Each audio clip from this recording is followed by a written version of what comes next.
Hello, my name's Peg Murphy. I'm a senior lecturer in nurse education, but I'm here today to tell you my ovarian cancer story. My journey started 5.5 years ago, about October-ish 2015. I had lots of pelvic pain, started to wee more and with urgency, which took me by surprise on a number of occasions. But most telling of all was the fact that I lost my appetite. So like most women, I had ups and downs. Some parts of my story are unique to me and others I share with a select club of women. So when I thought about talking about my story today, I wanted to share my experience. And one of the main things I thought was about the strain of waiting. So that's one of the themes I'm going to be talking about within my story. So I looked for synonyms on waiting and I found hang fire, mark time, cool one's heels, twiddle one's thumbs, and none quite adequately described the agony that I felt about the waiting. So the first time I realized that something was wrong, seriously wrong, was when I experienced like a nipping pain around my pelvis. And I'd had a coil fitted about 4 years earlier for heavy bleeding. So I made an appointment with my GP and explained that I wanted the coil removed because I thought it had embedded itself on the wall of my uterus. I can still remember the expression on the face of my GP. She didn't appear to understand the discomfort I was suffering or take me very seriously. She told me that she couldn't do anything for me as there were no coil clinics planned. And if I continued to have any difficulties, I should go to the sexual health clinic at the local hospital. So I waited to see if my symptoms subsided. They didn't. But it's easy to internalize other people's feelings that you're being hysterical. So I made an appointment at the sexual health clinic. And it was uncomfortable having the coil removed. And the doctor there said to me that I'd best wait for a few weeks. And if the pain didn't resolve, then I should return to my GP. So I waited. And then I noticed I had a hard lump. I could feel it in my pelvic area. And I asked my husband if he could feel it too, because I thought at this stage I was starting to be a bit neurotic. I made another appointment with my GP and I asked for investigations, and I mentioned that I would like to have a CA125 blood test and an ultrasound. Working as a healthcare professional in some ways helped me with my journey, but in other ways, I think it might have hindered me at times too. So then I waited for the result of the blood test, which came back raised, and then I waited for my ultrasound.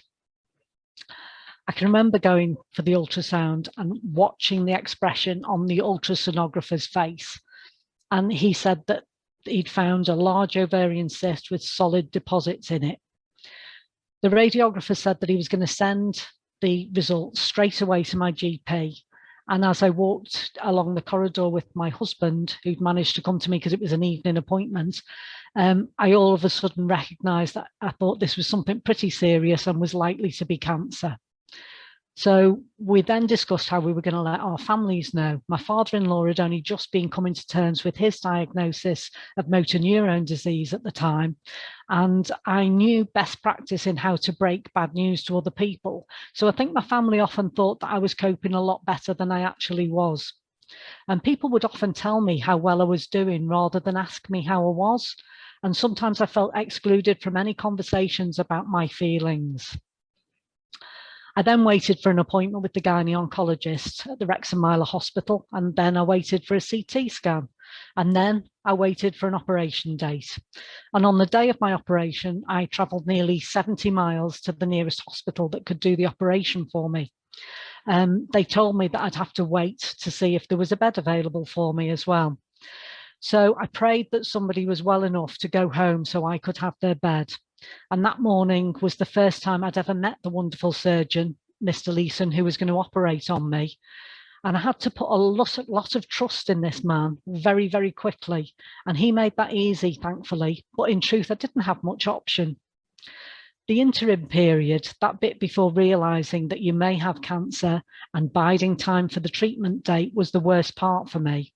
The wait was pure torture and also very frustrating. This was when I really appreciated the resources that were available to me through Target Ovarian Cancer. I read all of the information that I could, knowing that others were dealing with a similar experience to me was a very helpful coping strategy strategy. The wait was so frustrating. I just wanted to get on with the treatment, knowing that treatment was time sensitive as well. It's at those times when you really do appreciate resources, and it's at times like that that you really appreciate the stories of other women who've gone through similar experiences to your own. I needed to fill the time. I needed to take some power back, and I wanted to learn more about the disease and how I wanted to learn that from people who treated it and people who'd experienced it. As a nurse educator as well, I now found that my role, to some extent, my identity was shifting completely from being a caregiver to being a recipient of care. I had no control over when things would happen, where my operation would be, and I just wanted to soak up as much guidance as possible. The operation went pretty well, but the thing I struggled with most was something that sounds so trivial, and that was trapped wind, because everything had slowed down and I had to wait for things to return to some sense of normality. I paced the ward, I paced at home, everything was on hold, and I even had to wait for my bowel function to return. So now I completely understand why babies cry when they have colic. So that was another awkward time of it. My operation was on the 17th of December, and then I had to wait again for some time after the Christmas period was over for the pathology report to confirm the diagnosis. And when I got the pathology lab report back, from this point on, my ovarian cancer journey felt like a bit of a pantomime. The results indicated that it was clear cell ovarian cancer, and it was grade 3. Boo. But it was stage 1, which was a hooray.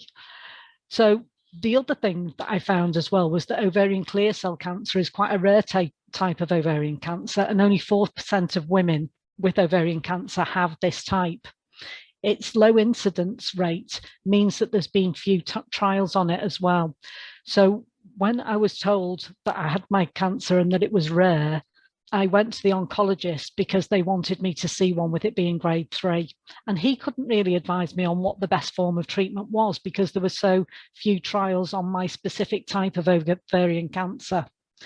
So in the end, I plumped to have chemotherapy on top of the surgery. There was no evidence to show that this was going to be more effective for me, but there was no evidence to show that it wasn't. So I just wanted to know that I'd done everything I could to try and make sure that I'd try to beat this disease. So it felt like a belt and braces approach to me. There were many other boo moments, even apart from the neuropathic pain. But when you're on chemo, you feel tired, you wait for your body to return to some state of normality, but you also learn to listen to your body as well. And I rarely felt guilty when I was having duvet days. There was plenty of trash on daytime TV, and this suited my intellectual capacity at that time as well, with all the chemo fog. I went back to work.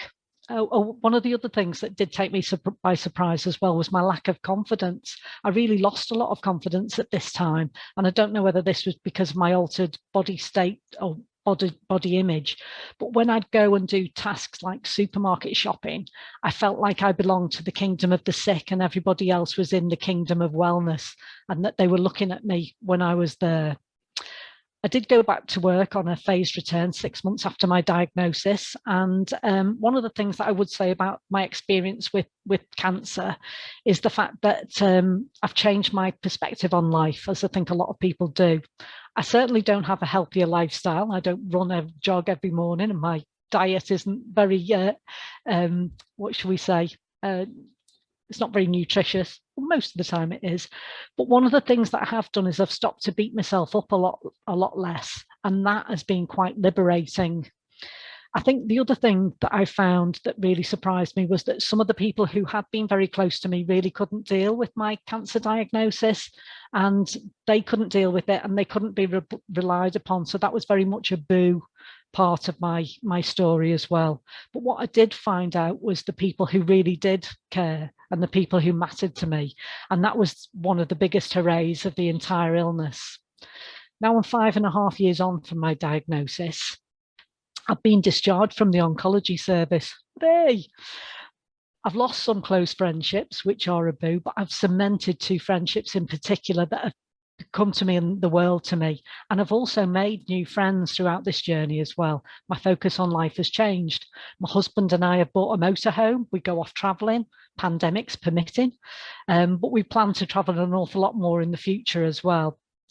But one of the things that I wanted to say as well is I'm aware how lucky I am that I've been able to get on with my life. And it's because of the fantastic NHS that I've been able to do this. So it's the biggest hooray of the lot, really. Thank God for our NHS. I've been lucky enough to work in the NHS, but I also owe my life to it as well. So I wanted to finish on a note of gratitude, really, for all those who dedicate their lives to the health of others. Where would we be without them? Thank you.